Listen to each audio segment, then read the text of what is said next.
Okay, let's understand what are the different objectives of investment. So here we have classified the objectives of investment into two broader categories. First is your main objectives, second is your subsidiary objectives.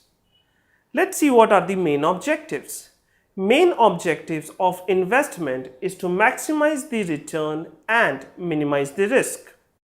Now let's see what are the subsidiary objectives. First is your maintaining liquidity. Second is your hedging against inflation. Third is your increasing safety. Fourth is your saving tax. Now let's see each one of them one by one. Let's go to the maximizing the return. What do we mean by maximizing the return? So any investor would look for a good rate of return for the investments they are making. That's one of the purpose why they are making this investment. So how do we calculate rate of return for any investor?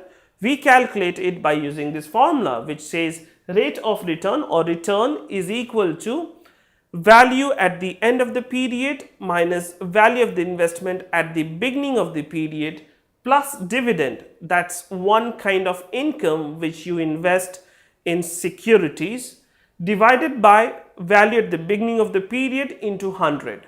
This will give you rate of return or return percentage.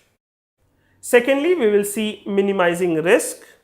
So risk of holding security is probability of the actual return being less than the expected return.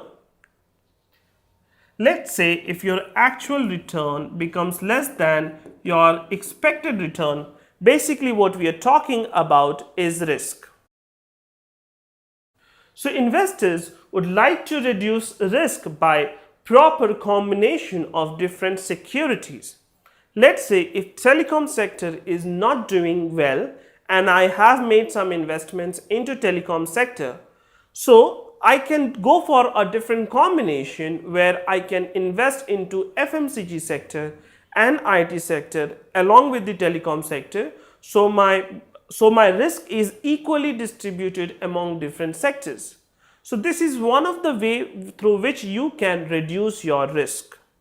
Now let's go ahead and see what are the subsidiary objectives. The first one is maintaining liquidity. If you invest into equities or if you invest into recurring deposits, so right from recurring deposits to equities, there are different asset classes which provides you enough liquidity. In case you need money, you can encash this investment and meet your immediate obligation. Liquidity determines the ease, time and cost involved in converting the investment into cash. Liquidity depends on marketing and trading facilities. Now hedging against inflation is one of the subsidiary objectives. So saving is basically the money that you have kept from your income. But that saving is of no use if you are not putting it into a proper investment. The reason is that we all know that the value of money today is more than the value of money tomorrow. That means if you are not making a proper investment, basically you are losing the value of the money if you have just kept it as a saving. So rate of return should cover against inflation to protect against the rise in prices and fall in the purchasing value of money. That's exactly what we learn from time value of money. In this course, we are also going to do a refreshing session about time value of money, which will make this idea much clearer to you. Rate of return should be higher than rate of inflation to protect investors from experiencing loss in real terms. Increasing safety, the investment also provides you with the objective of increasing safety. Each investment option is affected by risk. The selected investment avenue or asset class should be governed by legal framework to increase safety of investment. Investment made with government assurance are more safe than a private party.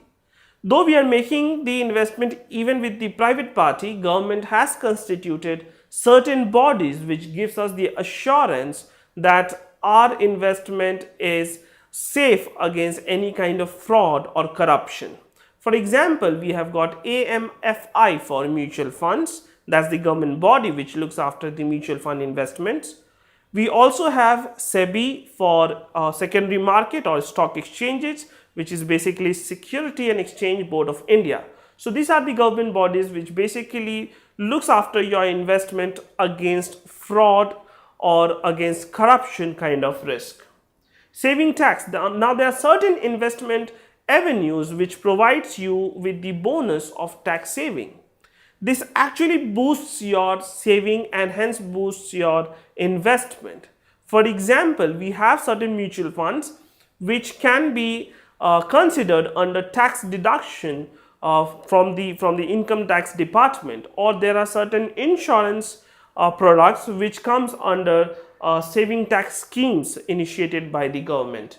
Certain investment offer tax incentives. Investors try to minimize the tax outflow and maximize the tax returns. In next slide, we are going to see what are the different types of investment.